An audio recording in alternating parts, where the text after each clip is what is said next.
1926 Subpart S, Underground Construction, Caissons, Cofferdams, and Compressed Air. 1926.800, Underground Construction. 1926.800, A, Scope and Application. 1926.800, A1, this section applies to the construction of underground tunnels, shafts, chambers, and passageways. This section also applies to cut and cover excavations which are both physically connected to ongoing underground construction operations within the scope of this section, and covered in such a manner as to create conditions characteristic of underground construction.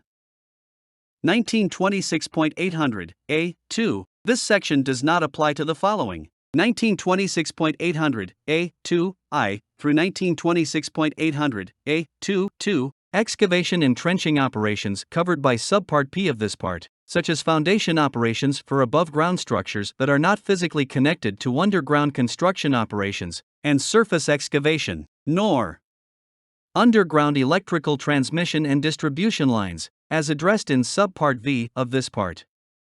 1926.800, B, access and egress. 1926.800, B1, the employer shall provide and maintain safe means of access and egress to all workstations. 1926.800, B2, the employer shall provide access and egress in such a manner that employees are protected from being struck by excavators, haulage machines, trains, and other mobile equipment. 1926.800, B3, the employer shall control access to all openings to prevent unauthorized entry underground. And used chutes, manways, or other openings shall be tightly covered, bulkhead, or fenced off, and shall be posted with warning signs indicating keep out or similar language. Completed or unused sections of the underground facility shall be barricaded. 1926.800, C, check-in/check-out. The employer shall maintain a check-in/check-out procedure that will ensure that above-ground personnel can determine an accurate count of the number of persons underground in the event of an emergency. However, this procedure is not required when the construction of underground facilities designed for human occupancy has been sufficiently completed so that the permanent environmental controls are effective, and when the remaining construction activity will not cause any environmental hazard or structural failure within the facilities. 1926.800, D, safety instruction.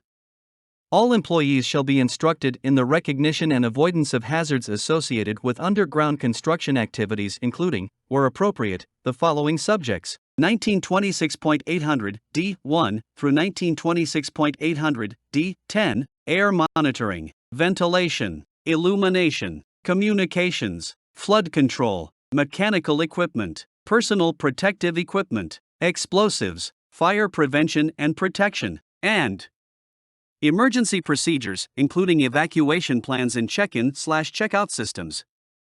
1926.800, E, notification. 1926.800, E1, oncoming shifts shall be informed of any hazardous occurrences or conditions that have affected or might affect employee safety, including liberation of gas, equipment failures, earth or rock slides, cave-ins, floodings, fires or explosions. 1926.800, E2. The employer shall establish and maintain direct communications for coordination of activities with other employers whose operations at the job site affect or may affect the safety of employees underground. 1926.800, F, communications. 1926.800, F1, when natural unassisted voice communication is ineffective, a power-assisted means of voice communication shall be used to provide communication between the work face, the bottom of the shaft, and the surface. 1926.800, F2, two effective means of communication, at least one of which shall be voice communication, shall be provided in all shafts which are being developed or used either for personnel access or for hoisting. Additional requirements for hoist operator communication are contained in paragraph T3-14 of this section. 1926.800, F3, powered communication systems shall operate on an independent power supply, and shall be installed so that the use of or disruption of any one phone or signal location will not disrupt the operation of the system from any other location. 1926.800, F4, Communication systems shall be tested upon initial entry of each shift to the underground, and as often as necessary at later times, to ensure that they are in working order. 1926.800 F5. Any employee working alone underground in a hazardous location, who is both out of the range of natural unassisted voice communication and not under observation by other persons, shall be provided with an effective means of obtaining assistance in an emergency. 1926.800 G. Emergency provisions. 1926.800 G1. Hoisting capability. When a shaft is used as a means of egress, the employer shall make advance arrangements for power-assisted hoisting capability to be readily available in an emergency, unless the regular hoisting means can continue to function in the event of an electrical power failure at the job site. Such hoisting means shall be designed so that the load hoist drum is powered in both directions of rotation and so that the brake is automatically applied upon power release or failure. 1926.800 G2. Self-rescuers. The employer must provide self-rescuers approved by the National Institute for Occupational Safety and Health under 42 CFR Part 84. The respirators must be immediately available to all employees at workstations in underground areas where employees might be trapped by smoke or gas. The selection, issuance, use, and care of respirators must be in accordance with 29 CFR 1926.103. 1926.800 G3. Designated person. At least one designated person shall be on duty above ground whenever any employee is working underground. This designated person shall be responsible for securing immediate aid and keeping an accurate count of employees underground in case of emergency. The designated person must not be so busy with other responsibilities that the counting function is encumbered. 1926.800 G4. Emergency lighting. Each employee underground shall have an acceptable portable hand lamp or cap lamp in his or her work area for emergency use, unless natural light or an emergency lighting system provides adequate illumination for escape. 1926.800 G5. Rescue teams. 1926.800 G5 I through 1926.800 G5 V. On job sites where 25 or more employees work underground at one time, the employer shall provide or make arrangements in advance with locally available rescue services to provide at least 2 5-person rescue teams, one on the job site or within 1/2 hour travel time from the entry point, and the other within 2 hours travel time. On job sites where less than 25 employees work underground at one time, the employer shall provide or make arrangements in advance with locally available rescue services to provide at least 1 5-person rescue team to be either on the job site or within 1/2 hour travel time from the entry point. Rescue team members shall be qualified in rescue procedures, the use and limitations of breathing apparatus, and the use of firefighting equipment. Qualifications shall be reviewed not less than annually. On job sites where flammable or noxious gases are encountered or anticipated in hazardous quantities, rescue team members shall practice donning and using self-contained breathing apparatus monthly. The employer shall ensure that rescue teams are familiar with conditions at the job site. 1926.800 H. Hazardous classifications. 1926.800 H1. Potentially gassy operations. Underground construction operations shall be classified as potentially gassy if either 1926.800 H1 I through 1926.800 H1 2 air monitoring discloses 10% or more of the lower explosive limit for methane or other flammable gases measured at 12 inches 304.8 millimeters plus or minus 0.25 inch 6.35 millimeters from the roof, face, floor or walls in any underground work area for more than a 24-hour period, or the history of the geographical area or geological formation indicates that 10% or more of the lower explosive limit for methane or other flammable gases is likely to be encountered in such underground operations.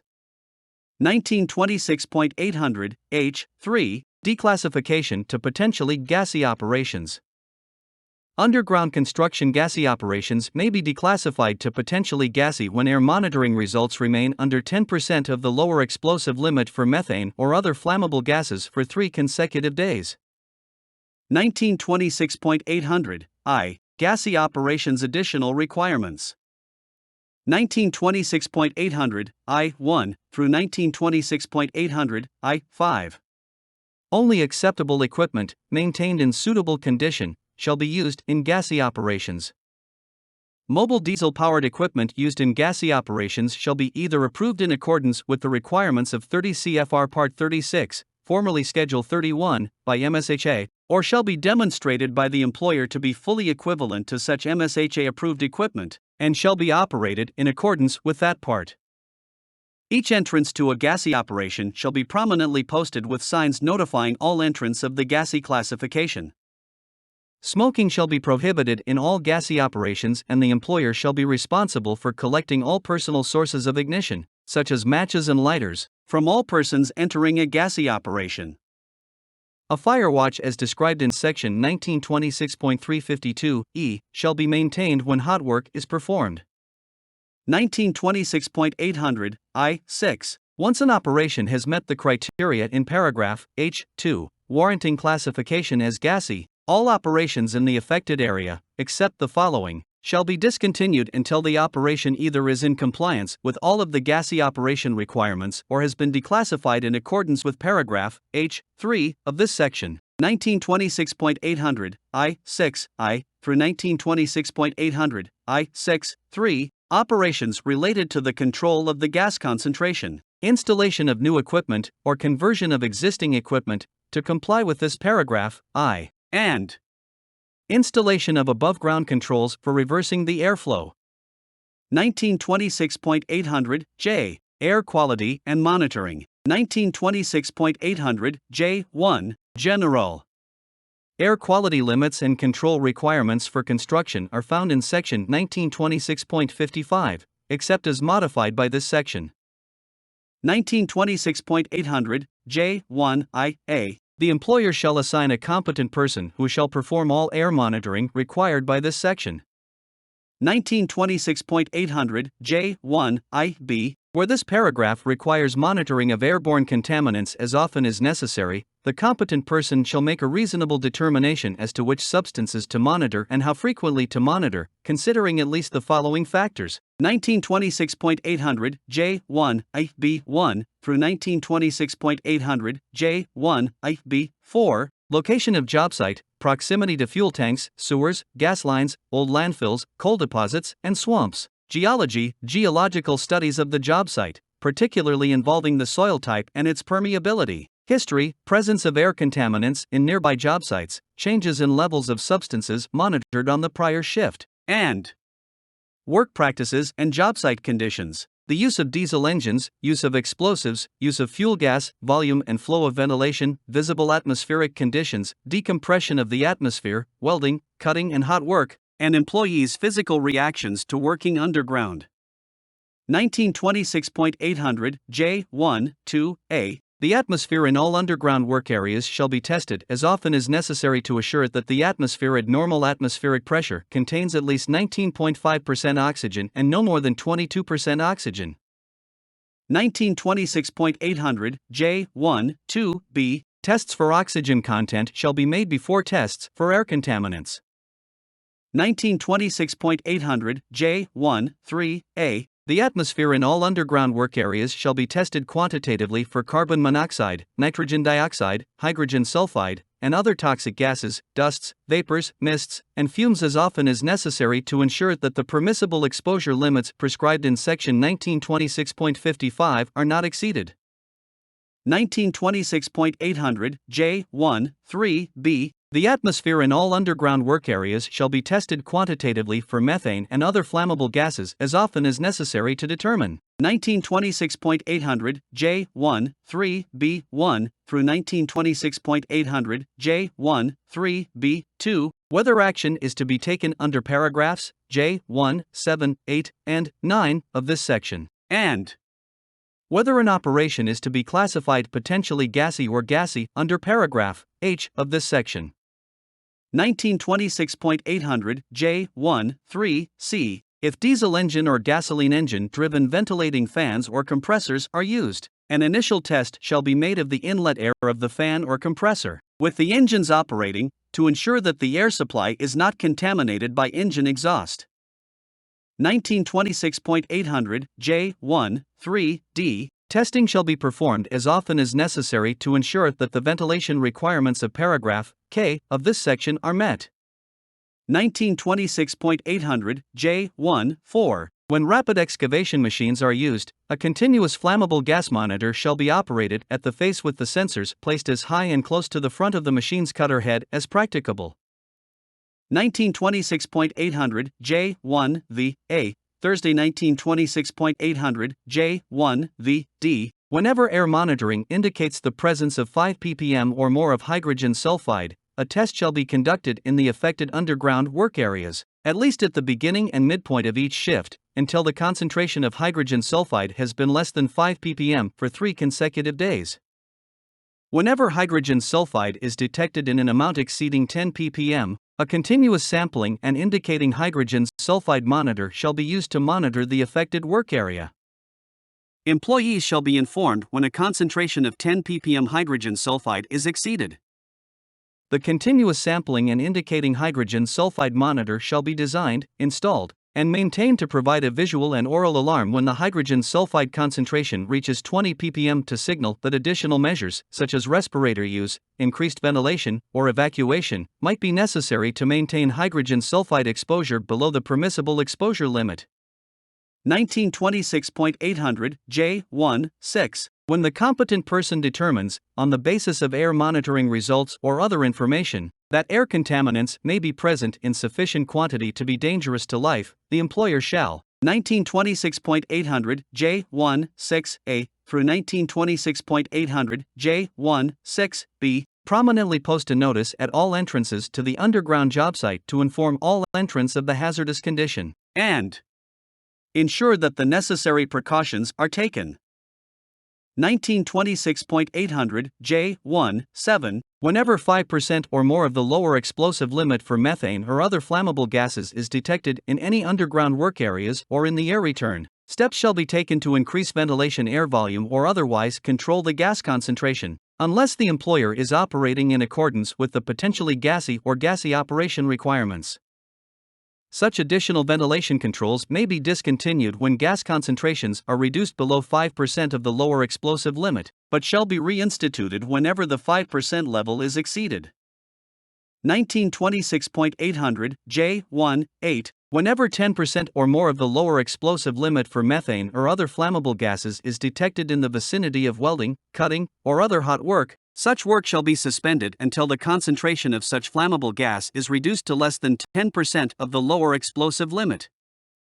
1926.800 J1 9. Whenever 20% or more of the lower explosive limit for methane or other flammable gases is detected in any underground work areas or in the air return, 1926.800 J1 9A through 1926.800 J1 9B, all employees, except those necessary to eliminate the hazard, shall be immediately withdrawn to a safe location above ground, and electrical power, except for acceptable pumping and ventilation equipment, shall be cut off to the area endangered by the flammable gas until the concentration of such gas is reduced to less than 20% of the lower explosive limit.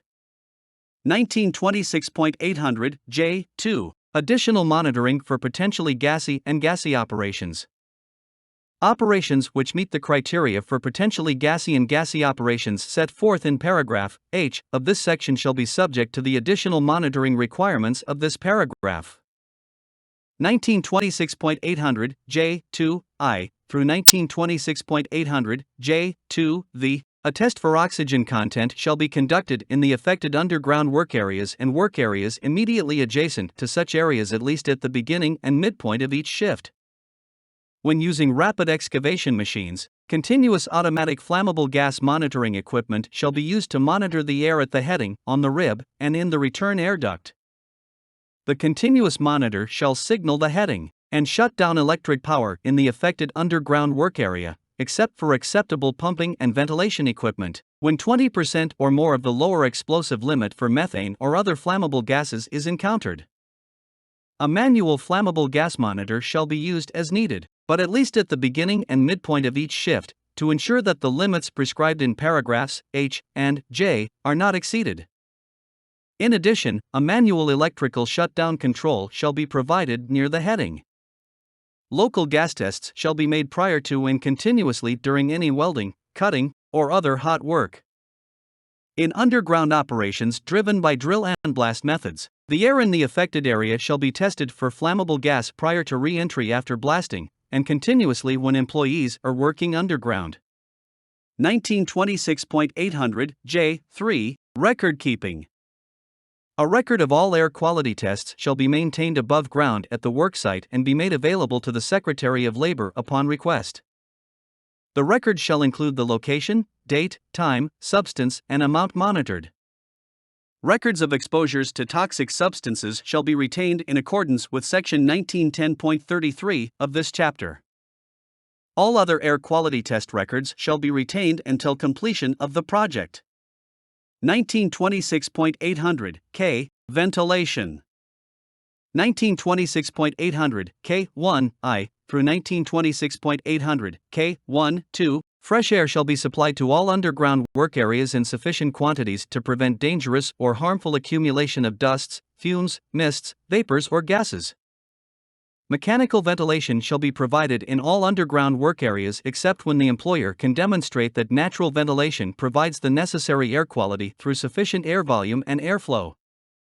1926.800 K2 A minimum of 200 cubic feet, 5.7 cubic meters, of fresh air per minute shall be supplied for each employee underground. 1926.800 K3 The linear velocity of airflow in the tunnel bore, in shafts, and in all other underground work areas shall be at least 30 feet, 9.15 meters per minute where blasting or rock drilling is conducted, or where other conditions likely to produce dust, fumes, mists, vapors, or gases in harmful or explosive quantities are present. 1926.800 K4 The direction of mechanical airflow shall be reversible. 1926.800 K5 Following blasting, ventilation systems shall exhaust smoke and fumes to the outside atmosphere before work is resumed in affected areas. 1926.800 K6 Ventilation doors shall be designed and installed so that they remain closed when in use, regardless of the direction of the airflow. 1926.800 K7 When ventilation has been reduced to the extent that hazardous levels of methane or flammable gas may have accumulated, a competent person shall test all affected areas after ventilation has been restored and shall determine whether the atmosphere is within flammable limits before any power, other than for acceptable equipment, is restored or work is resumed.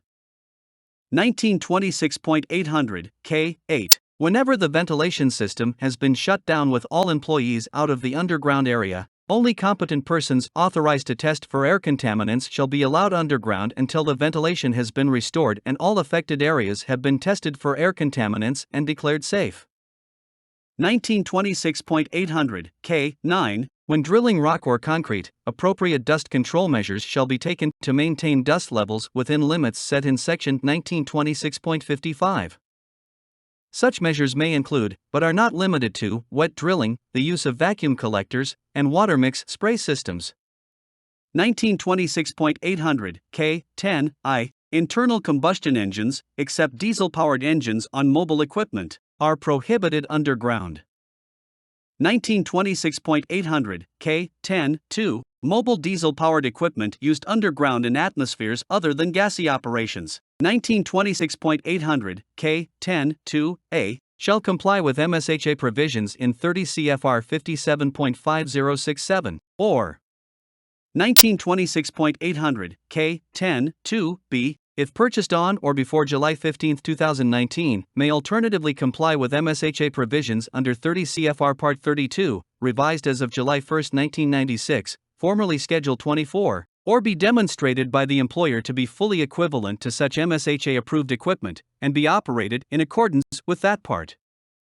1926.800 K10 3 For purposes of this paragraph, K10, when an applicable MSHA provision uses the term mine, use the phrase underground construction site.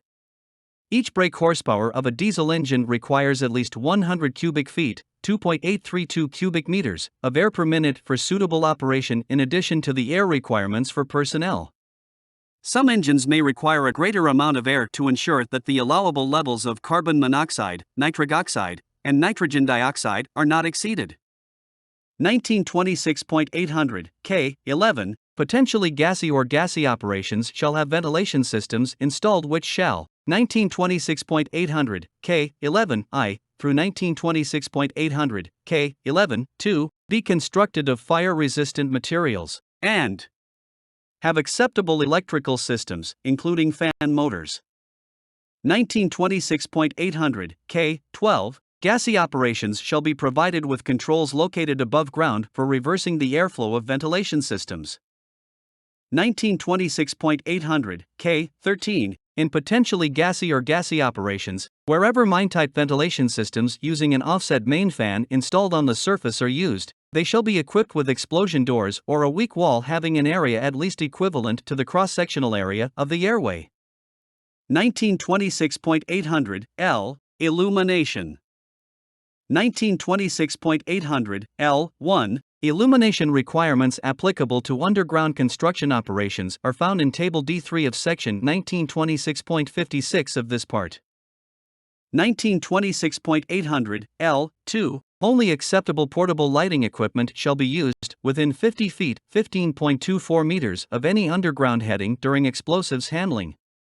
1926.800 M Fire Prevention and Control. Fire prevention and protection requirements applicable to underground construction operations are found in Subpart F of this part, except as modified by the following additional standards. 1926.800 M1 Open flames and fires are prohibited in all underground construction operations except as permitted for welding, cutting, and other hot work operations in paragraph N of this section. 1926.800 M2 I through 1926.800 M2 Smoking may be allowed only in areas free of fire and explosion hazards. Readily visible signs prohibiting smoking and open flames shall be posted in areas having fire or explosion hazards. 1926.800 M3 The employer may store underground no more than a 24-hour supply of diesel fuel for the underground equipment used at the worksite.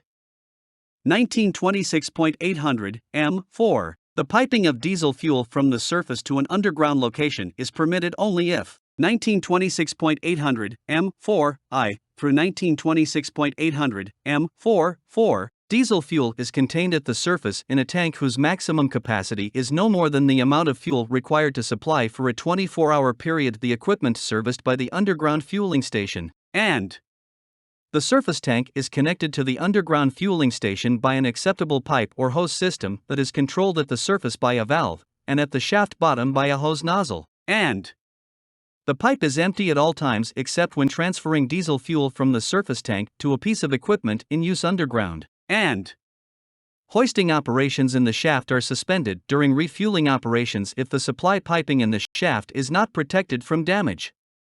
1926.800 M5 I Gasoline shall not be carried, stored, or used underground. 1926.800 M5 2 Acetylene, liquefied petroleum gas, and methylacetylene propadiene stabilized gas may be used underground only for welding, cutting, and other hot work, and only in accordance with Subpart J of this part, and paragraphs J, K, M, and N of this section. 1926.800 M6 Oil, grease, and diesel fuel stored underground shall be kept in tightly sealed containers in fire-resistant areas at least 300 feet (91.44 meters) from underground explosive magazines, and at least 100 feet (30.48 meters) from shaft stations and steeply inclined passageways. Storage areas shall be positioned or diked so that the contents of ruptured or overturned containers will not flow from the storage area.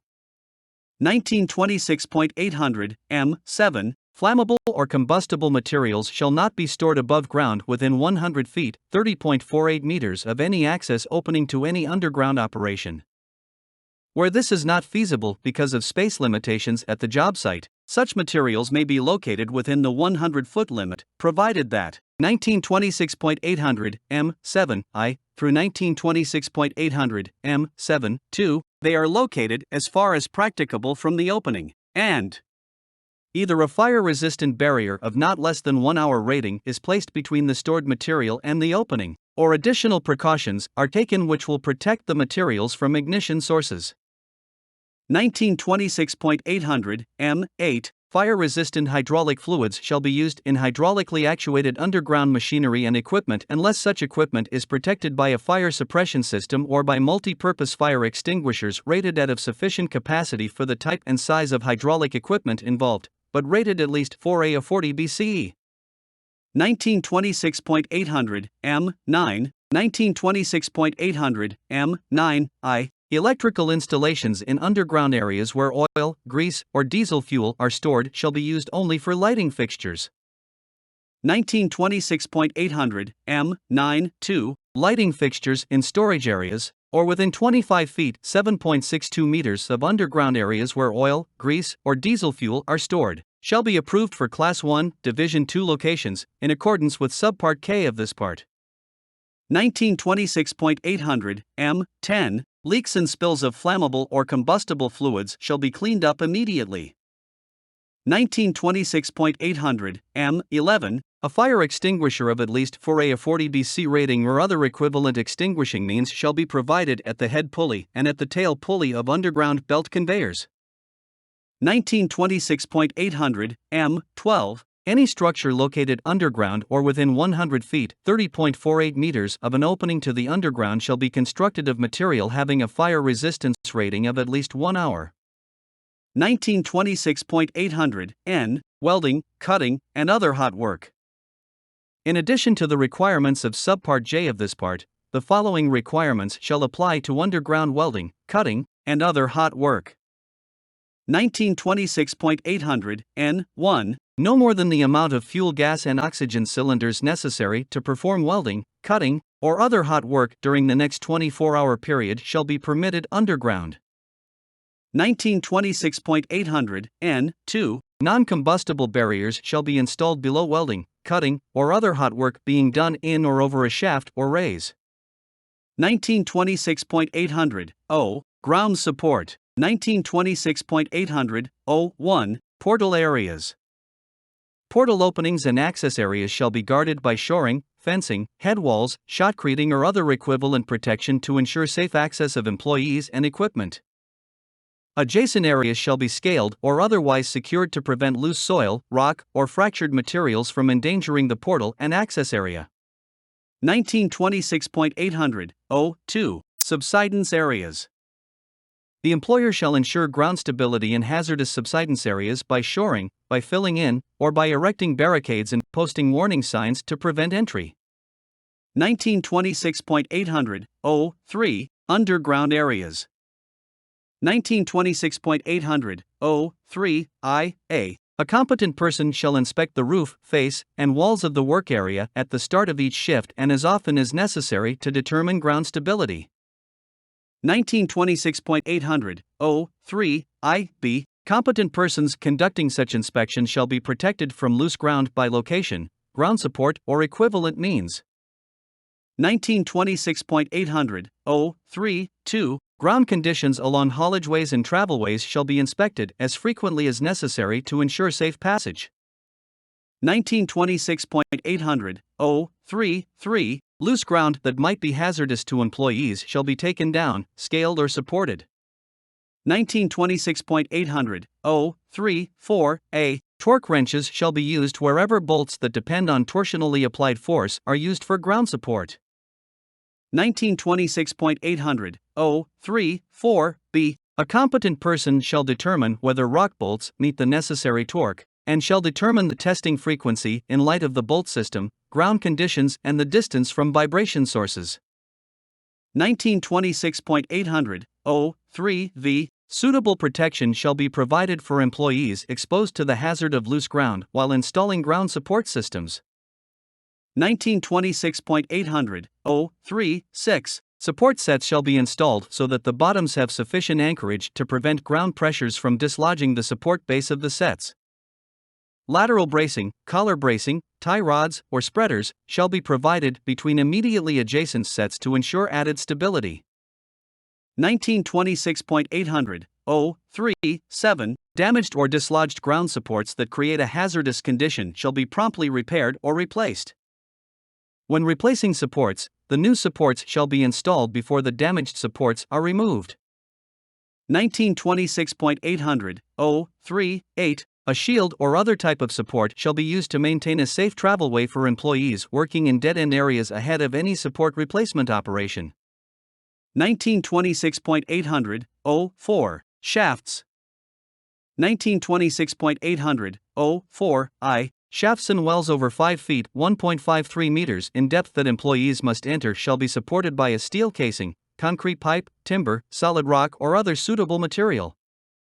1926.800.042a, the full depth of the shaft shall be supported by casing or bracing except where the shaft penetrates into solid rock having characteristics that will not change as a result of exposure.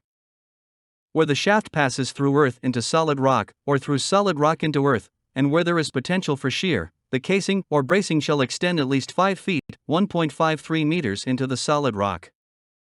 When the shaft terminates in solid rock, the casing or bracing shall extend to the end of the shaft or 5 feet (1.53 meters) into the solid rock, whichever is less. 1926.800.042b, the casing or bracing shall extend 42 inches (1.07 meters) plus or minus 3 inches (8 centimeters) above ground level, except that the minimum casing height may be reduced to 12 inches (0.3 meters) provided that a standard railing is installed, that the ground adjacent to the top of the shaft is sloped away from the shaft collar to prevent entry of liquids, and that effective barriers are used to prevent mobile equipment operating near the shaft from jumping over the 12-inch (0.3 m) barrier. 1926.800.043, after blasting operations in shafts, a competent person shall determine if the walls, ladders, timbers, blocking, or wedges have loosened. If so, necessary repairs shall be made before employees other than those assigned to make the repairs are allowed in or below the affected areas.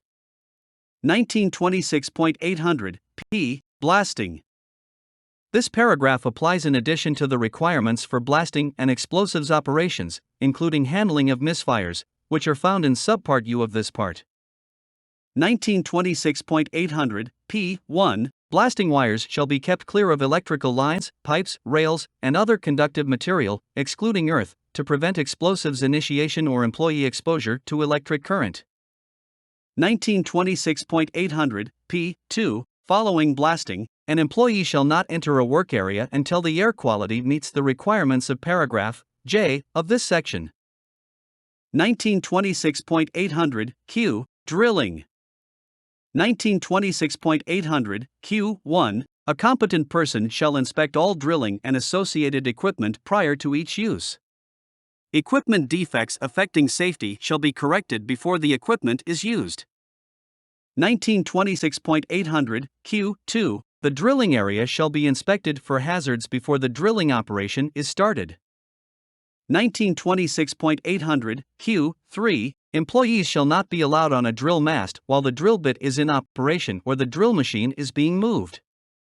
1926.800.q.4, when a drill machine is being moved from one drilling area to another, drill steel, tools, and other equipment shall be secured and the mast shall be placed in a safe position. 1926.800.q.5, receptacles or racks shall be provided for storing drill steel located on jumbos. 1926.800.q.6, employees working below jumbo decks shall be warned whenever drilling is about to begin. 1926.800.q.7, drills on columns shall be anchored firmly before starting drilling, and shall be retightened as necessary thereafter. 1926.800.q.8i through 1926.800.q.8.3.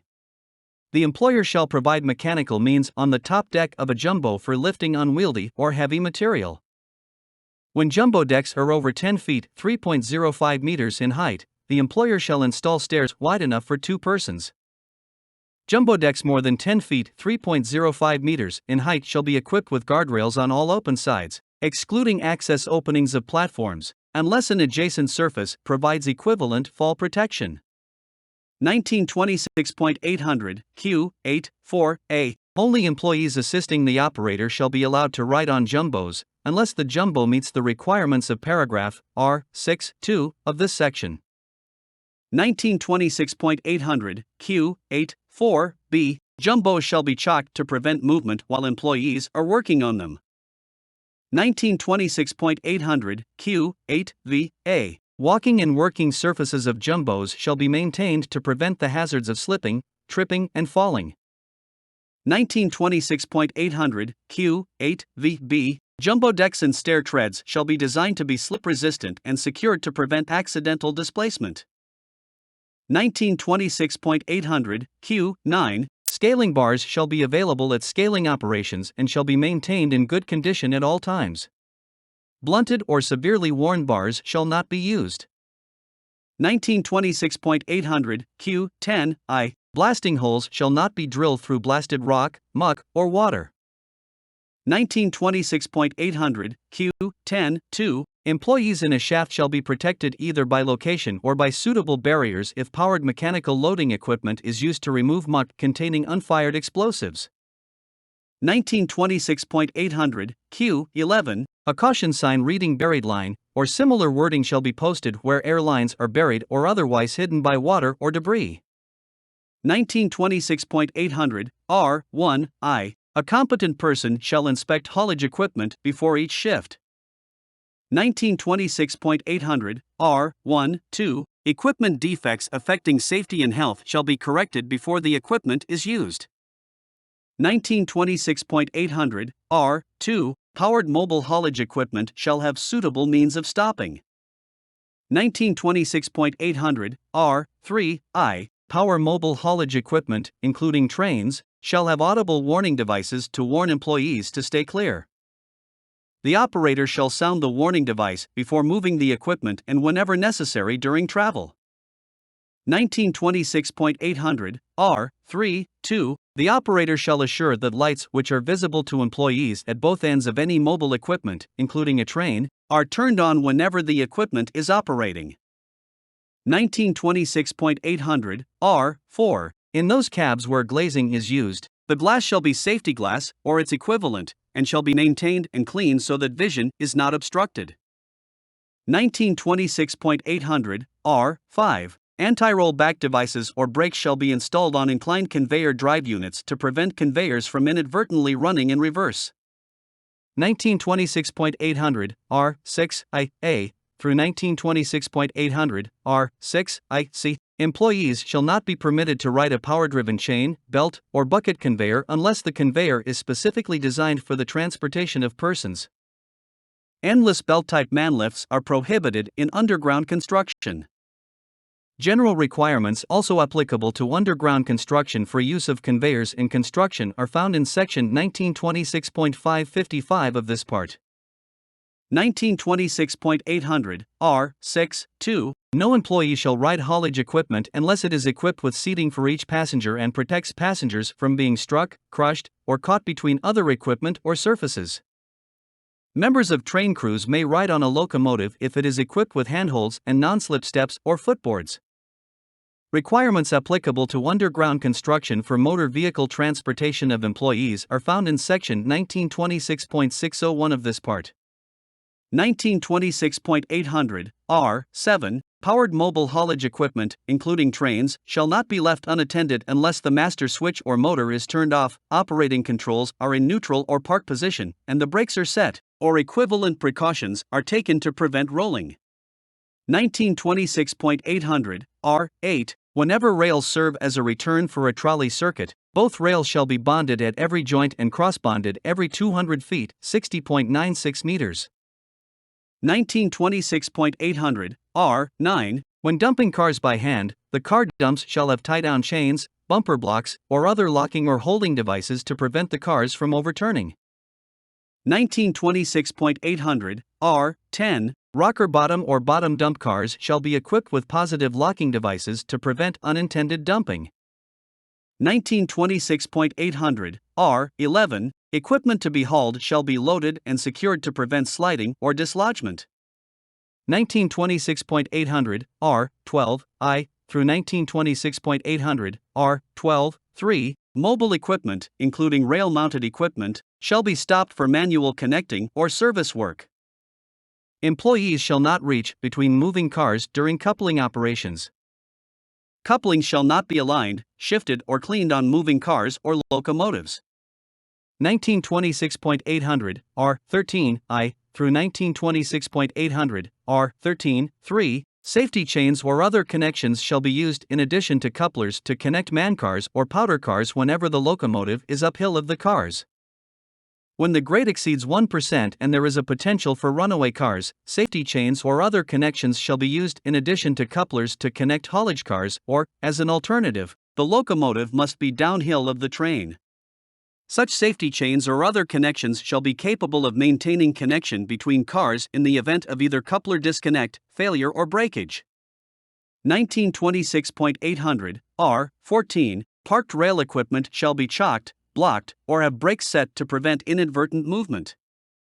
1926.800, R15, berms, bumper blocks, safety hooks, or equivalent means shall be provided to prevent overtravel and overturning of haulage equipment at dumping locations. 1926.800, R16, bumper blocks or equivalent stopping devices shall be provided at all track dead ends. 1926.800, R17, I, only small hand tools, lunch pails, or similar small items may be transported with employees in mancars, or on top of a locomotive. 1926.800, R17, 2, when small hand tools or other small items are carried on top of a locomotive, the top shall be designed or modified to retain them while traveling. 1926.800, R18, I, where switching facilities are available, occupied personnel cars shall be pulled, not pushed. If personnel cars must be pushed and visibility of the track ahead is hampered, then a qualified person shall be stationed in the lead car to give signals to the locomotive operator. 1926.800, R18, 2, crew trips shall consist of personnel loads only. 1926.800, S, electrical safety. This paragraph applies in addition to the general requirements for electrical safety which are found in Subpart K of this part.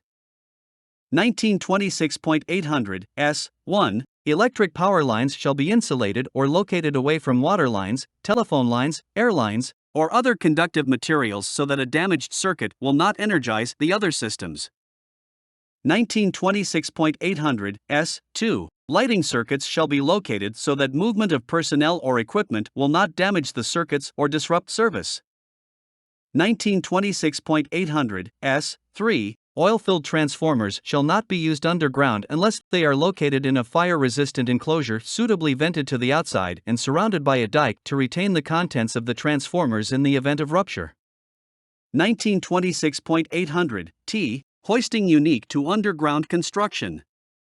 Except as modified by this paragraph, T, employers must comply with the requirements of Subpart CC of this part, except that the limitation in Section 1926.1431a does not apply to the routine access of employees to an underground worksite via a shaft. Ensure that material hoists comply with Section 1926.552a and b of this part, and ensure that personnel hoists comply with the personnel hoists requirements of Section 1926.552a and c of this part and the elevator requirements of Section 1926.552a and d of this part.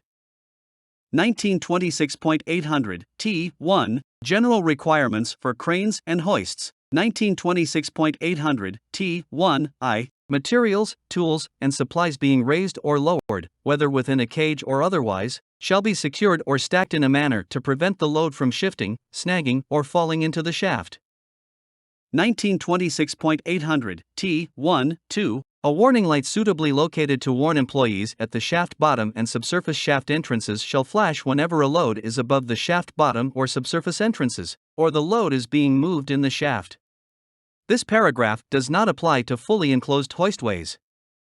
1926.800, T1, 3, whenever a hoistway is not fully enclosed and employees are at the shaft bottom, conveyances or equipment shall be stopped at least 15 feet, 4.57 meters above the bottom of the shaft and held there until the signalman at the bottom of the shaft directs the operator to continue lowering the load, except that the load may be lowered without stopping if the load or conveyance is within full view of a bottom signalman who is in constant voice communication with the operator. 1926.800 T1 4a. Before maintenance, repairs, or other work is commenced in the shaft served by a cage, skip, or bucket, the operator and other employees in the area shall be informed and given suitable instructions. 1926.800 T1 4b. A sign warning that work is being done in the shaft shall be installed at the shaft collar, at the operator's station, and at each underground landing. 1926.800 T1v through 1926.800 T1-8. Any connection between the hoisting rope and the cage or skip shall be compatible with the type of wire rope used for hoisting. Spin-type connections, where used, shall be maintained in a clean condition and protected from foreign matter that could affect their operation. Cage, skip, and load connections to the hoist rope shall be made so that the force of the hoist pull, vibration, misalignment, release of lift force, or impact will not disengage the connection. Moused or latched open throat hooks do not meet this requirement. When using wire rope wedge sockets, means shall be provided to prevent wedge escapement and to ensure that the wedge is properly seated. 1926.800 T2. Additional requirements for cranes. Cranes shall be equipped with a limit switch to prevent overtravel at the boom tip. Limit switches are to be used only to limit travel of loads when operational controls malfunction and shall not be used as a substitute for other operational controls. 1926.800 T3. Additional requirements for hoists. 1926.800 T3I through 1926.800 T3-3. Hoists shall be designed so that the load hoist drum is powered in both directions of rotation, and so that brakes are automatically applied upon power release or failure. Control levers shall be of the deadman type, which return automatically to their center, neutral, position upon release. When a hoist is used for both personnel hoisting and material hoisting, load and speed ratings for personnel and for materials shall be assigned to the equipment. 1926.800 T3-4 through 1926.800 T3-7. Material hoisting may be performed at speeds higher than the rated speed for personnel hoisting if the hoist and components have been designed for such higher speeds and if shaft conditions permit. Employees shall not ride on top of any cage, skip or bucket except when necessary to perform inspection or maintenance of the hoisting system, in which case they shall be protected by a body belt/harness system to prevent falling. Personnel and materials, other than small tools and supplies secured in a manner that will not create a hazard to employees, shall not be hoisted together in the same conveyance. However, if the operator is protected from the shifting of materials, then the operator may ride with materials in cages or skips which are designed to be controlled by an operator within the cage or skip. Line speed shall not exceed the design limitations of the systems. 1926.800 T3-8 through 1926.800 T3-12. Hoists shall be equipped with landing level indicators at the operator's station. Marking the hoist rope does not satisfy this requirement.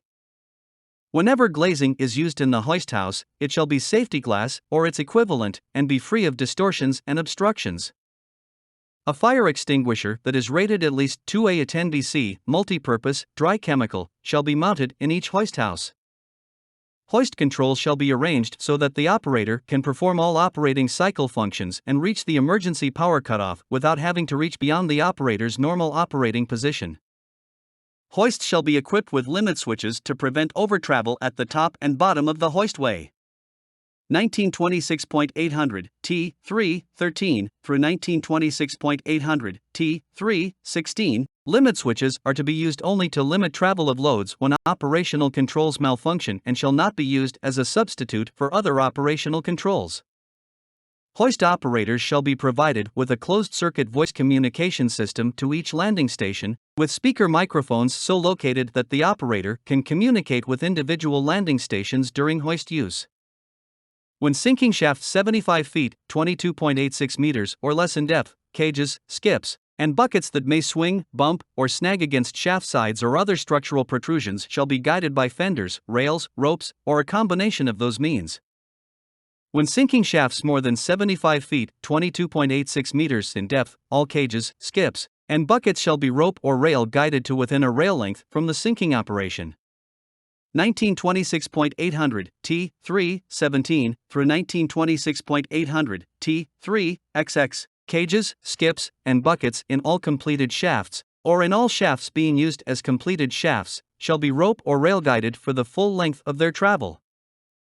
Wire rope used in load lines of material hoists shall be capable of supporting, without failure, at least 5 times the maximum intended load or the factor recommended by the rope manufacturer, whichever is greater. Refer to section 1926.552 C 14.3 of this part for design factors for wire rope used in personnel hoists. The design factor shall be calculated by dividing the breaking strength of wire rope, as reported in the manufacturer's rating tables, by the total static load, including the weight of the wire rope in the shaft when fully extended. A competent person shall visually check all hoisting machinery, equipment, anchorages, and hoisting rope at the beginning of each shift and during hoist use, as necessary. Each safety device shall be checked by a competent person at least weekly during hoist use to ensure suitable operation and safe condition. 1926.800 T3 21 through 1926.800 T3 23. In order to ensure suitable operation and safe condition of all functions and safety devices, each hoist assembly shall be inspected and load tested to 100% of its rated capacity at the time of installation, after any repairs or alterations affecting its structural integrity, after the operation of any safety device, and annually when in use. The employer shall prepare a certification record which includes the date each inspection and load test was performed, the signature of the person who performed the inspection and test, and a serial number or other identifier for the hoist that was inspected and tested. The most recent certification record shall be maintained on file until completion of the project.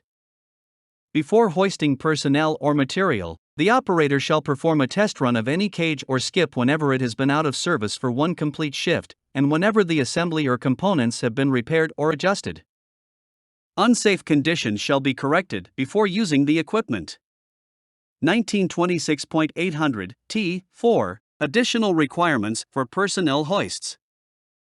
1926.800 T4I through 1926.800 T4-3 hoist drum systems shall be equipped with at least 2 means of stopping the load, each of which shall be capable of stopping and holding 150% of the hoist's rated line pull. A broken rope safety catch, or arrestment device is not a permissible means of stopping under this paragraph. T. The operator shall remain within sight and sound of the signals at the operator's station. All sides of personnel cages shall be enclosed by 1/2 inch, 12.70 mm, wire mesh, not less than no. 14 gauge or equivalent, to a height of not less than 6 feet, 1.83 meters. However, when the cage or skip is being used as a work platform, its sides may be reduced in height to 42 inches, 1.07 meters, when the conveyance is not in motion. 1926.800 T4-4 through 1926.800 T4-6. All personnel cages shall be provided with a positive locking door that does not open outward. All personnel cages shall be provided with a protective canopy. The canopy shall be made of steel plate, at least 3/16 inch, 4.763 mm in thickness, or material of equivalent strength and impact resistance. The canopy shall be sloped to the outside, and so designed that a section may be readily pushed upward to afford emergency egress. The canopy shall cover the top in such a manner as to protect those inside from objects falling in the shaft. Personnel platforms operating on guide rails or guide ropes shall be equipped with broken rope safety devices, safety catches or arrestment devices that will stop and hold 150% of the weight of the personnel platform and its maximum rated load. 1926.800 T4-7 through 1926.800 T4-9. During sinking operations in shafts where guides and safeties are not yet used, the travel speed of the personnel platform shall not exceed 200 feet, 60.96 meters per minute. Governor controls set for 200 feet, 60.96 meters per minute shall be installed in the control system and shall be used during personnel hoisting. The personnel platform may travel over the controlled length of the hoistway at rated speeds up to 600 feet (182.88 meters) per minute during sinking operations in shafts where guides and safeties are used. The personnel platform may travel at rated speeds greater than 600 feet (182.88 meters) per minute in completed shafts. 1926.800 U. Definitions. Accept any device, equipment, or appliance that is either approved by MSHA and maintained in permissible condition, or is listed or labeled for the class and location under Subpart K of this part.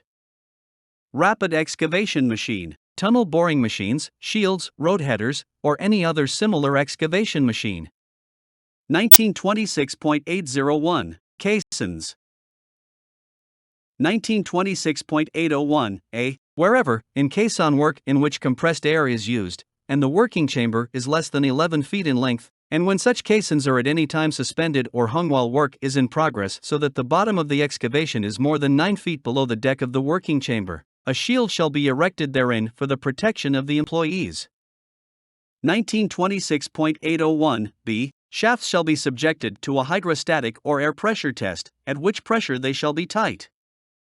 The shaft shall be stamped on the outside shell about 12 inches from each flange to show the pressure to which they have been subjected. 1926.801 C. Whenever a shaft is used, it shall be provided, where space permits, with a safe, proper, and suitable staircase for its entire length, including landing platforms, not more than 20 feet apart. Where this is impracticable, suitable ladders shall be installed with landing platforms located about 20 feet apart to break the climb. 1926.801 D. All caissons having a diameter or side greater than 10 feet shall be provided with a man lock and shaft for the exclusive use of employees. 1926.801 E. In addition to the gauge and the locks, an accurate gauge shall be maintained on the outer and inner side of each bulkhead. These gauges shall be accessible at all times and kept in accurate working order. 1926.801 F. In caisson operations where employees are exposed to compressed air working environments, the requirements contained in Section 1926.803 shall be complied with. 1926.802 Cofferdams. 1926.802 A. If overtopping of the cofferdam by high waters is possible, means shall be provided for controlled flooding of the work area. 1926.802 B. Warning signals for evacuation of employees in case of emergency shall be developed and posted. 1926.802 C. Cofferdam walkways, bridges, or ramps with at least 2 means of rapid exit shall be provided with guardrails as specified in Subpart M of this part. 1926.802 D. Cofferdams located close to navigable shipping channels shall be protected from vessels in transit, where possible. 1926.803 Compressed air. 1926.803 A. General provisions. 1926.803 A. 1. There shall be present, at all times, at least one competent person designated by and representing the employer, who shall be familiar with this subpart in all respects, and responsible for full compliance with these and other applicable subparts. 1926.803 A. 2. Every employee shall be instructed in the rules and regulations which concern his safety or the safety of others. 1926.803 B. Medical attendance, examination, and regulations. 1926.803 B. 1. There shall be retained one or more licensed physicians familiar with and experienced in the physical requirements and the medical aspects of compressed air work and the treatment of decompression illness. He shall be available at all times while work is in progress in order to provide medical supervision of employees employed in compressed air work. He shall himself be physically qualified and be willing to enter a pressurized environment. 1926.803 B. 2. No employee shall be permitted to enter a compressed air environment until he has been examined by the physician and reported by him to be physically qualified to engage in such work. 1926.803 B. 3. In the event an employee is absent from work for 10 days, or is absent due to sickness or injury, he shall not resume work until he is re-examined by the physician and his physical condition reported, as provided in this paragraph, to be such as to permit him to work in compressed air. 1926.803(b)(4). After an employee has been employed continuously in compressed air for a period designated by the physician, but not to exceed 1 year, he shall be re-examined by the physician to determine if he is still physically qualified to engage in compressed air work. 1926.803(b)(5). Such physician shall at all times keep a complete and full record of examinations made by him. The physician shall also keep an accurate record of any decompression illness or other illness or injury incapacitating any employee for work, and of all loss of life that occurs in the operation of a tunnel, caisson, or other compartment in which compressed air is used.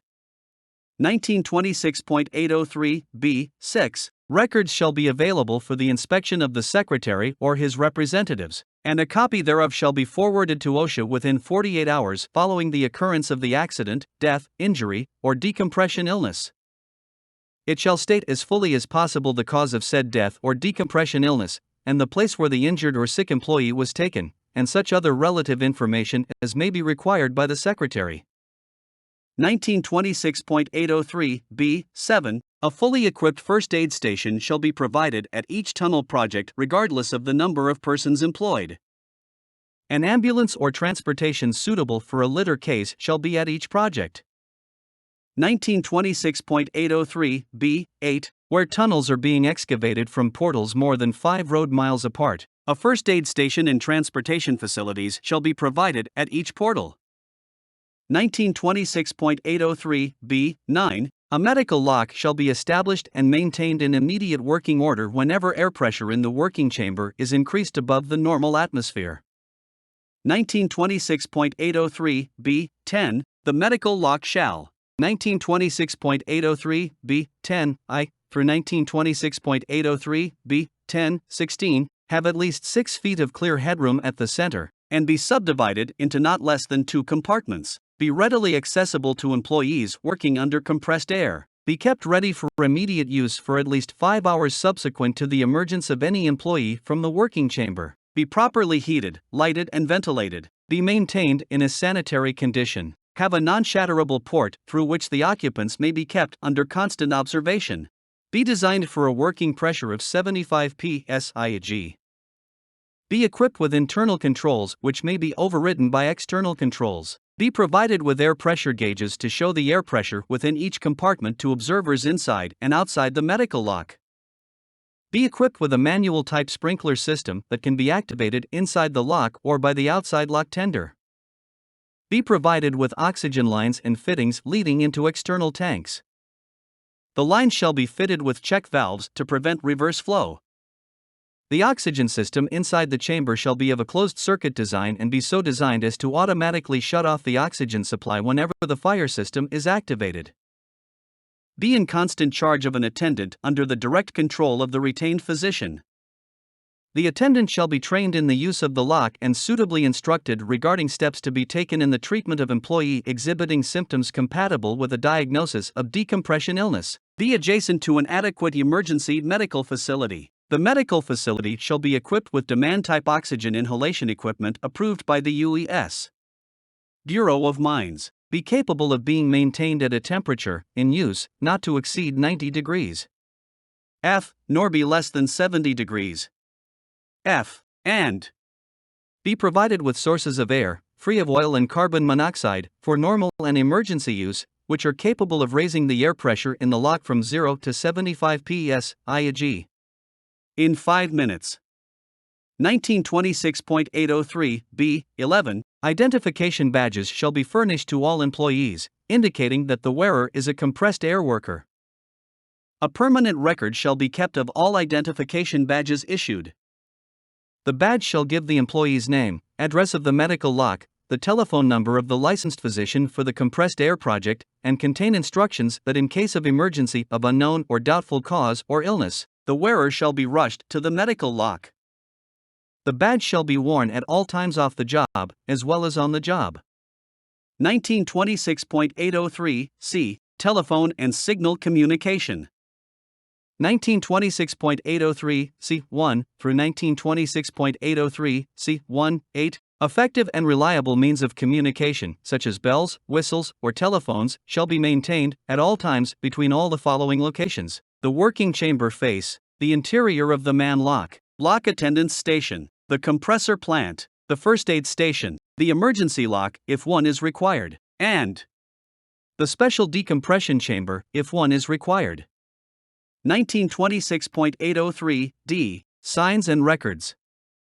1926.803 D.1. The time of decompression shall be posted in each man lock as follows. Time of decompression for this lock: blanks pounds to blank pounds in underscore blank minutes. Blanks pounds to blank pounds in underscore blank minutes. Signed by Superintendent. This form shall be posted in the man lock at all times. 1926.803 D.2. Any code of signals used shall be conspicuously posted near workplace entrances and such other locations as may be necessary to bring them to the attention of all employees concerned. 1926.803 D.3. For each 8-hour shift, a record of employees employed under air pressure shall be kept by an employee who shall remain outside the lock near the entrance. This record shall show the period each employee spends in the air chamber and the time taken from decompression. A copy shall be submitted to the appointed physician after each shift. 1926.803 E. Compression. 1926.803 E.1. Every employee going under air pressure for the first time shall be instructed on how to avoid excessive discomfort. 1926.803 E.2. During the compression of employees, the pressure shall not be increased to more than 3 psi within the first minute. The pressure shall be held at 3 psi and again at 7 psi, sufficiently long to determine if any employees are experiencing discomfort. 1926.803 E.3. After the first minute, the pressure shall be raised uniformly and at a rate not to exceed 10 psi per minute. 1926.803 E.4. If any employee complains of discomfort, the pressure shall be held to determine if the symptoms are relieved. If, after 5 minutes, the discomfort does not disappear, the lock attendant shall gradually reduce the pressure until the employee signals that the discomfort has ceased. If he does not indicate that the discomfort has disappeared, the lock attendant shall reduce the pressure to atmospheric and the employee shall be released from the lock. 1926.803 E.5. No employee shall be subjected to pressure exceeding 50 pounds per square inch except in emergency. 1926.803 F. Decompression. 1926.803 F.1. Decompression to normal condition shall be in accordance with the decompression tables in Appendix A of this subpart. 1926.803 F.2. In the event it is necessary for an employee to be in compressed air more than once in a 24-hour period, the appointed physician shall be responsible for the establishment of methods and procedures of decompression applicable to repetitive exposures. 1926.803 F.3. If decanting is necessary, the appointed physician shall establish procedures before any employee is permitted to be decompressed by decanting methods. The period of time that the employees spend at atmospheric pressure between the decompression following the shift and recompression shall not exceed 5 minutes. 1926.803 G. Man locks and special decompression chambers. 1926.803 G.1. Man locks. 1926.803 G.1 I through 1926.803 G.1 3. Except in emergency, no employees employed in compressed air shall be permitted to pass from the working chamber to atmospheric pressure until after decompression, in accordance with the procedures in this subpart. The lock attendant in charge of a man lock shall be under the direct supervision of the appointed physician. He shall be stationed at the lock controls on the free air side during the period of compression and decompression and shall remain at the lock control station whenever there are men in the working chamber or in the man lock. Except where air pressure in the working chamber is below 12 psi, each man lock shall be equipped with automatic controls which, through taped programs, cams, or similar apparatus, shall automatically regulate decompressions. It shall also be equipped with manual controls to permit the lock attendant to override the automatic mechanism in the event of an emergency, as provided in paragraph G1.8 of this section. 1926.803 G1.4 through 1926.803, G. 17, a manual control, which can be used in the event of an emergency, shall be placed inside the man lock. A clock, thermometer, and continuous recording pressure gauge with a 4-hour graph shall be installed outside of each man lock and shall be changed prior to each shift's decompression. The chart shall be of sufficient size to register a legible record of variations in pressure within the man lock and shall be visible to the lock attendant. A copy of each graph shall be submitted to the appointed physician after each shift. In addition, a pressure gauge clock and thermometer shall also be installed in each man lock. Additional fittings shall be provided so that test gauges may be attached whenever necessary. Except where air pressure is below 12 psi, and there is no danger of rapid flooding, all caissons having a working area greater than 150 square feet, and each bulkhead in tunnels of 14 feet or more in diameter, or equivalent area, shall have at least 2 locks in perfect working condition, one of which shall be used exclusively as a man lock, the other as a materials lock. Where only a combination man and materials lock is required, this single lock shall be of sufficient capacity to hold the employees, constituting 2 successive shifts. Emergency locks shall be large enough to hold an entire heading shift and a limit maintained of 12 psi. There shall be a chamber available for oxygen decompression therapy to 28 psi. The man lock shall be large enough so that those using it are not compelled to be in a cramped position, and shall not have less than 5 feet clear headroom at the center and a minimum of 30 cubic feet of airspace per occupant. Locks on caissons shall be so located that the bottom door shall be not less than 3 feet above the water level surrounding the caisson on the outside.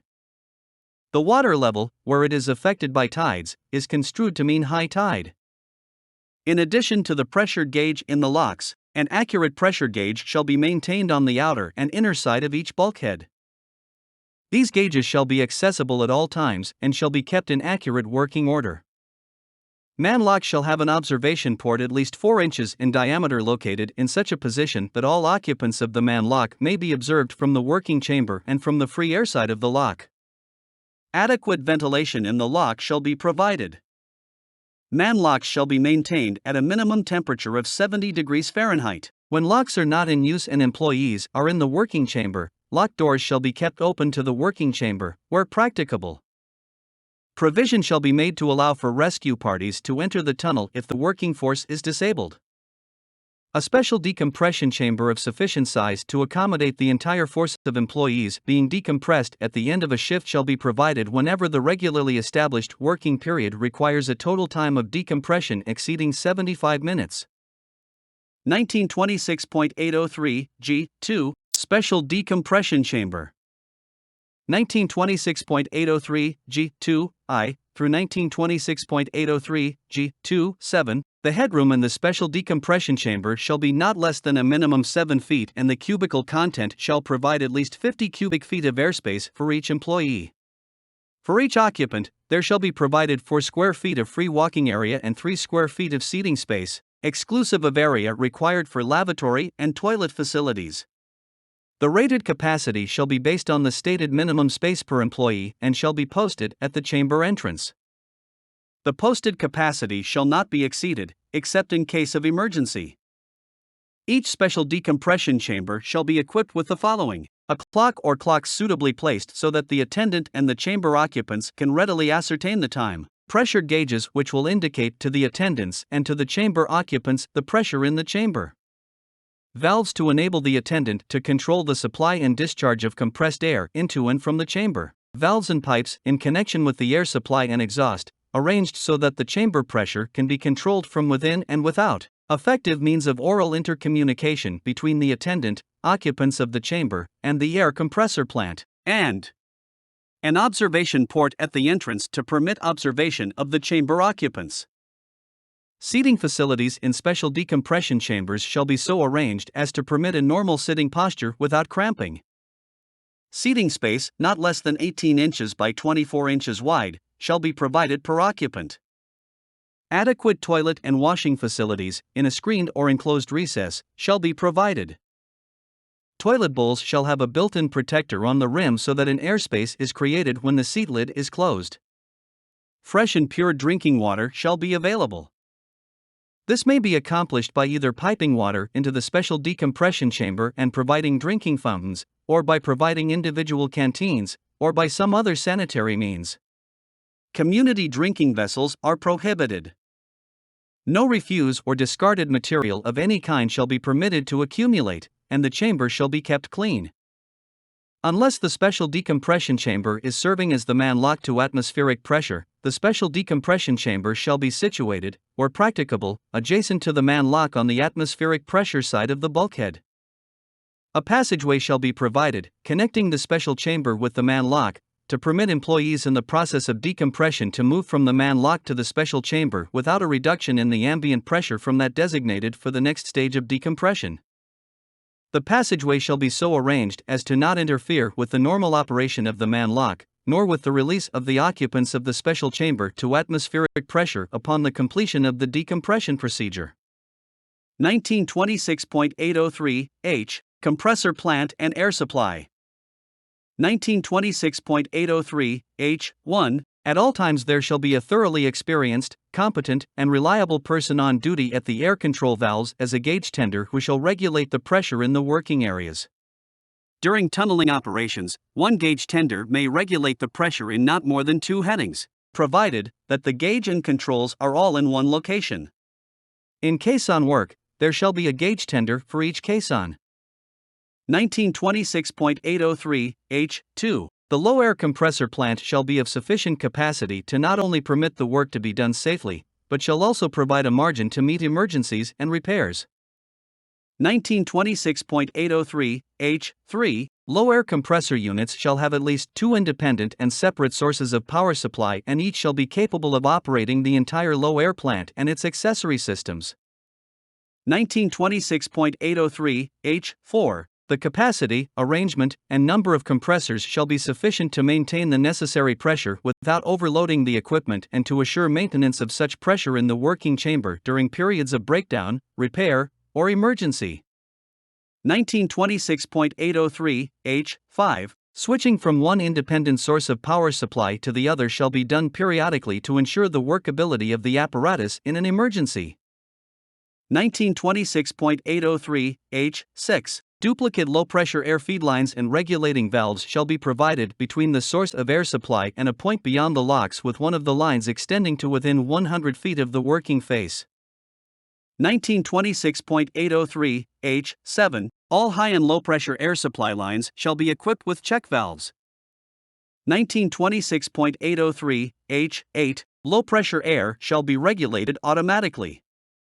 In addition, manually operated valves shall be provided for emergency conditions. 1926.803 H. 9. The air intakes for all air compressors shall be located at a place where fumes, exhaust, gases, and other air contaminants will be at a minimum.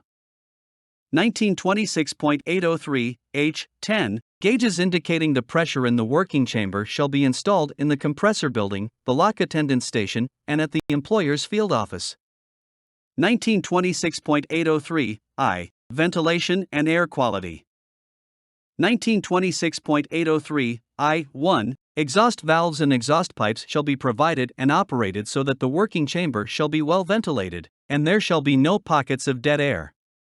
Outlets may be required at intermediate points along the main low-pressure air supply line to the heading to eliminate such pockets of dead air. Ventilating air shall be not less than 30 cubic feet per minute.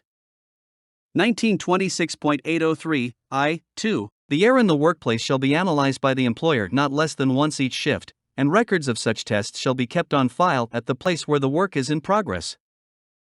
The test results shall be within the threshold limit values specified in Subpart D of this part, for hazardous gases, and within 10% of the lower explosive limit of flammable gases.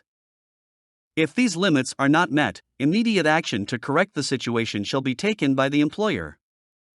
1926.803 I. 3. The temperature of all working chambers which are subjected to air pressure shall, by means of aftercoolers or other suitable devices, be maintained at a temperature not to exceed 85 degrees Fahrenheit. 1926.803 I. 4. Forced ventilation shall be provided during decompression.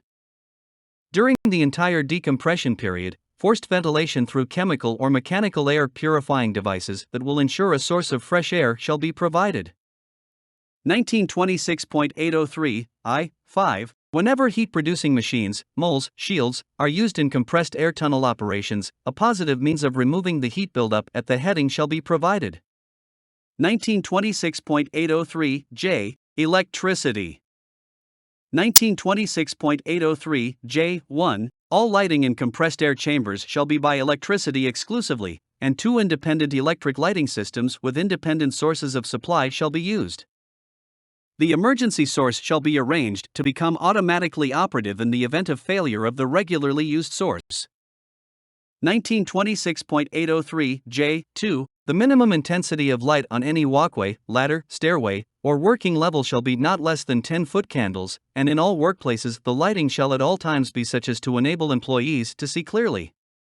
1926.803 J3. All electrical equipment and wiring for light and power circuits shall comply with the requirements of Subpart K of this part for use in damp, hazardous, high temperature, and compressed air environments.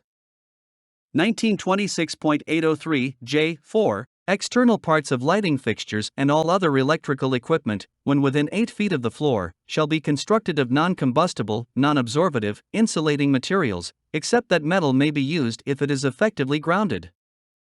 1926.803 J5. Portable lamps shall be equipped with non-combustible, non-absorbative, insulating sockets, approved handles, basket guards, and approved cords.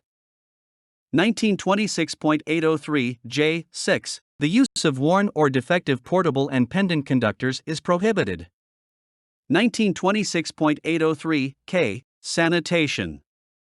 1926.803 K1. Sanitary, heated, lighted, and ventilated dressing rooms and drying rooms shall be provided for all employees engaged in compressed air work. Such rooms shall contain suitable benches and lockers.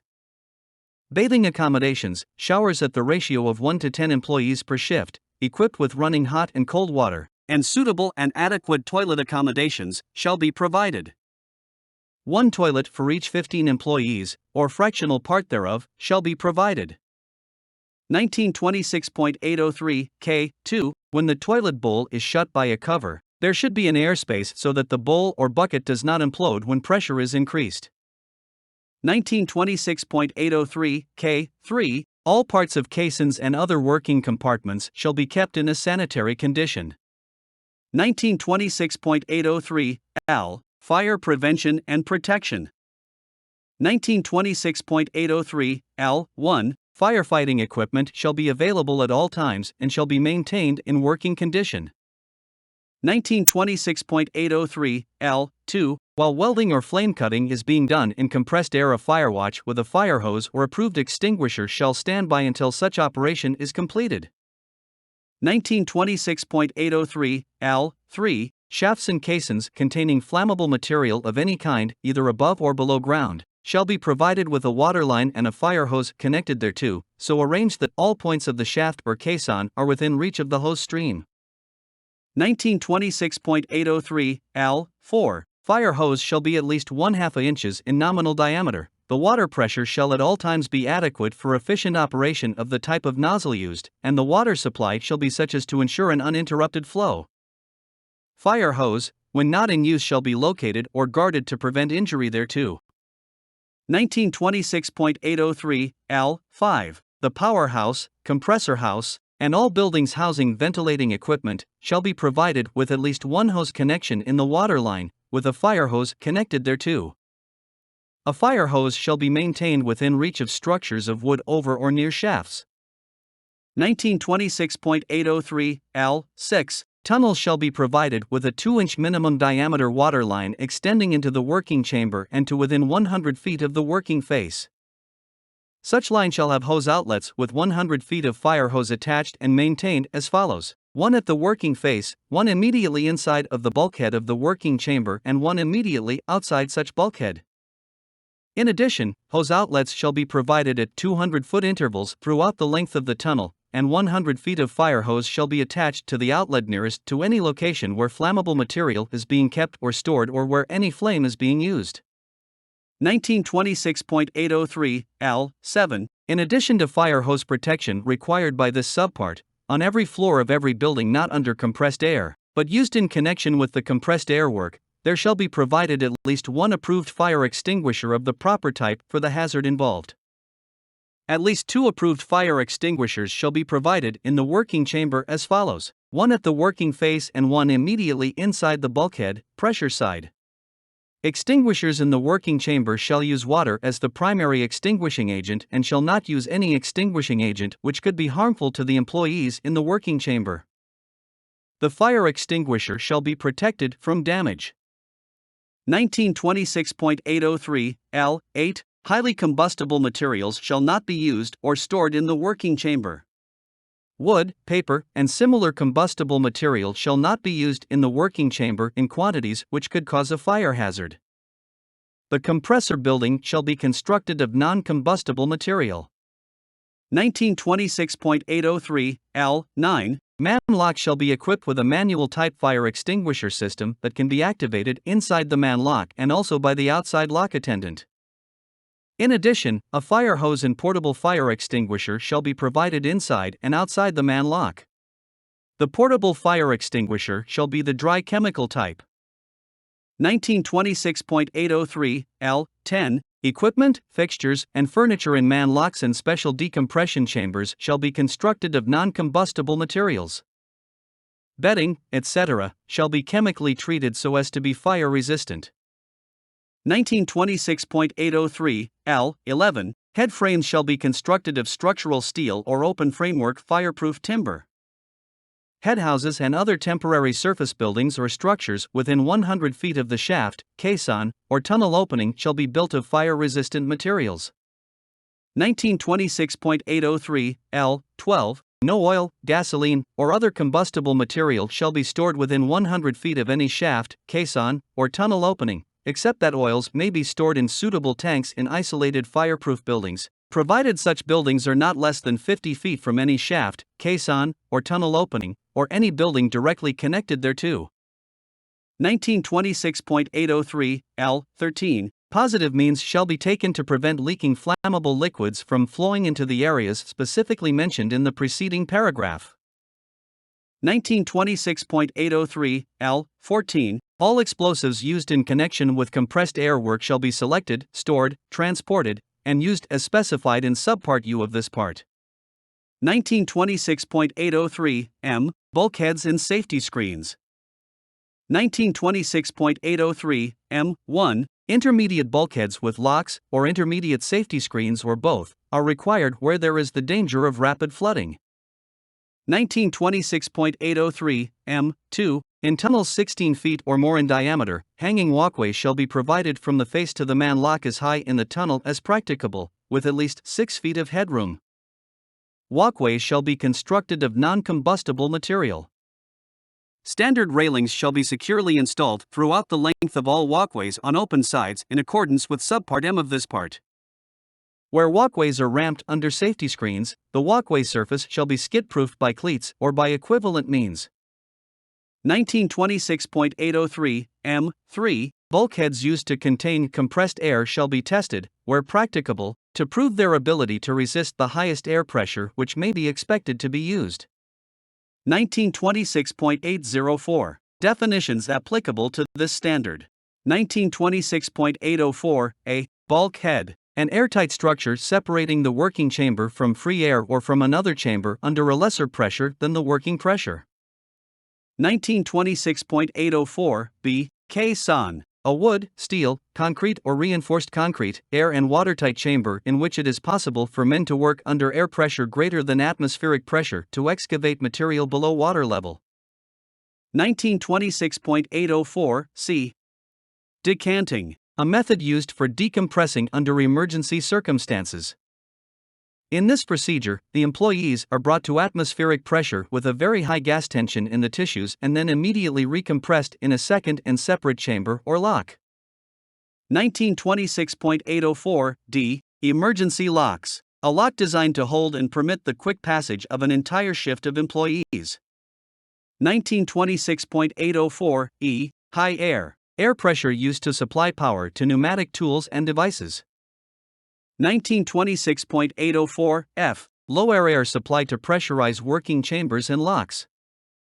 1926.804 G. Man lock. a chamber through which men pass from one air pressure environment into another. 1926.804 H. Materials lock, a chamber through which materials and equipment pass from one air pressure environment into another. 1926.804 I. Medical lock, a special chamber in which employees are treated for decompression illness. It may also be used in pre-employment physical examinations to determine the adaptability of the prospective employee to changes in pressure. 1926.804 J. Normal condition, one during which exposure to compressed air is limited to a single continuous working period followed by a single decompression in any given 24-hour period. The total time of exposure to compressed air during the single continuous working period is not interrupted by exposure to normal atmospheric pressure, and a second exposure to compressed air does not occur until at least 12 consecutive hours of exposure to normal atmospheric pressure has elapsed since the employee has been under pressure. 1926.804 K. Pressure, a force acting on a unit area, usually shown as pounds per square inch. PSI. 1926.804 L. Absolute pressure, PSIA. The sum of the atmospheric pressure and gauge pressure, PSIG. 1926.804 M. Atmospheric pressure, the pressure of air at sea level, usually 14.7 psia. 1 atmosphere, or 0 psieg. 1926.804 N. Gauge pressure, PSIG. Pressure measured by a gauge and indicating the pressure exceeding atmospheric. 1926.804 O. Safety screen, an air and watertight diaphragm placed across the upper part of a compressed air tunnel between the face and bulkhead, in order to prevent flooding the crown of the tunnel between the safety screen and the bulkhead, thus providing a safe means of refuge and exit from a flooding or flooded tunnel. 1926.804 P. Special decompression chamber, a chamber to provide greater comfort of employees when the total decompression time exceeds 75 minutes. 1926.804 Q. Working chamber, the space or compartment under air pressure in which the work is being done. 1926 Subpart S. Appendix A. Decompression tables. Explanation.